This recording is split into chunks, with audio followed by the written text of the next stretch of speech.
আসসালামু আলাইকুম। কেমন আছেন সবাই? আজকে আমার বাড়িতে কিছু মেহমান ছিল, তাই তাদের জন্য কিছু আয়োজন করা হচ্ছে। চলুন দেখে আসি কী আয়োজন করেছি। একটা প্যানে সামান্য পরিমাণ তেল গরম করে নিয়েছি। তার মধ্যে আমি পেঁয়াজগুলো আগে থেকে ব্লেন্ডার করে রেখেছিলাম, সেগুলোকে আমি দিয়ে দিয়েছি। তারপর এর মধ্যে অ্যাড করেছি আদা রসুন বাটা। আপনারা চাইলে এমনি কুচি করা পেঁয়াজও দিতে পারেন। আমার ব্লেন্ডার করে নিতে মন চাইছে, তাই আমি এভাবেই নিয়েছি। এর মধ্যে লবণ অ্যাড করলাম, মরিচের গুঁড়ো, বিরিয়ানি মশলা, এগুলোকে আমি ভালো করে কষিয়ে নেব। কষানোটা ভালো হলে বিরিয়ানির স্বাদটাই বেড়ে যায়। তারপর এর মধ্যে আমি দিয়ে দিচ্ছি বাদাম বাটা। আমি বাদামটা ব্লেন্ডার করে নিয়েছি, আপনারা চাইলে বেটেও নিতে পারেন। তারপর সবগুলোকে ঢেকে আমি ভালো করে কষিয়ে নেব।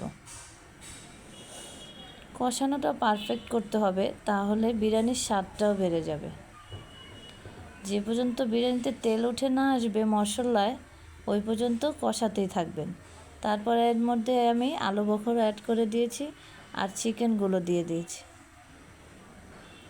তারপর আমি আমার স্পেশাল একটা মশলা আছে, ওইটাকে অ্যাড করে দিয়েছি।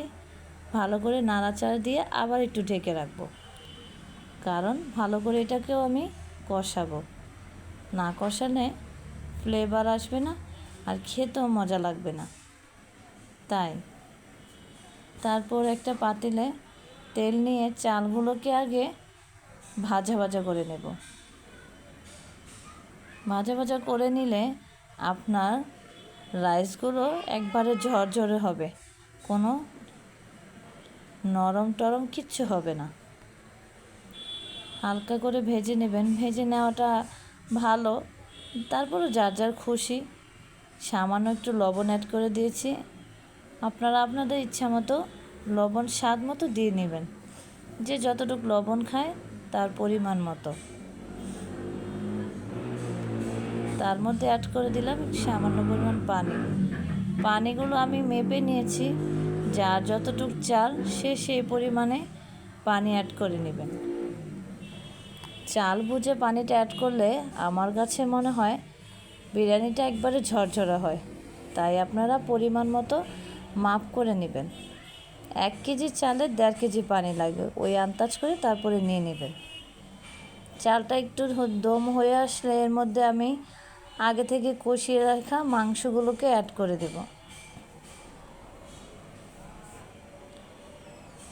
যতটুকু দরকার আমি অতটুকু দিচ্ছি, কারণ আমার বিরিয়ানির পরিমাণটা তো বেশি, তাই আমি 2টো পাতিলে রান্না করেছি।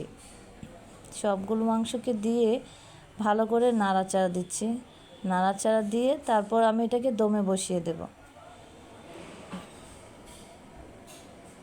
বিরিয়ানিটা ফ্লেভারটা যে আসছে আসলেই অসাধারণ। আপনারা এভাবে অবশ্যই ট্রাই করবেন। ট্রাই করে দেখবেন যে আসলে আমি সত্যি বলছি না মিথ্যে বলছি। আমি এটার মধ্যে আর কিছু পানিও অ্যাড করে দেব। তারপর এর মধ্যে দিয়ে দিচ্ছি আমার কিছু স্পেশাল টিপস। দুধ, সামান্য পরিমাণে চিনি, আর একটু লবণ, একটু কেওড়া জল। আমার একটা সিক্রেট আছে, ওইটাও আমি অ্যাড করে দেব। কারণ কি, এগুলো না দিলে না আমার কাছে বিরিয়ানির ফ্লেভারটাই আসে না, বিরিয়ানি খেতে যেমন ভালোই লাগে না। তাই আমি এগুলোকে অ্যাড করি। কাঁচামরিচও আমি দিয়ে দিয়েছি। দেখুন দমে রেখেছিলাম, বিরিয়ানিটা কেমন ঝরঝরে হয়েছে না। এই জন্যই বলেছিলাম বিরিয়ানির চালটা তেলে হালকা করে ভেজে নেবেন, দেখবেন মাশাআল্লাহ দিলে অনেক সুন্দর হবে, ঝরঝরা হবে। দেখুন এভাবে আমি দমে রেখে বারবার উল্টিয়ে পাল্টিয়ে দিচ্ছি, যেন বিরিয়ানিটা ঝরঝরে হয়, সুন্দর হয়। অনেক সুন্দর সুঘ্রাণ বেরিয়েছে।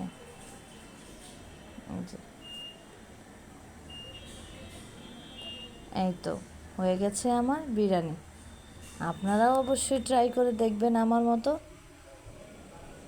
খেতে কিন্তু সত্যি অসাধারণ হয়েছিল।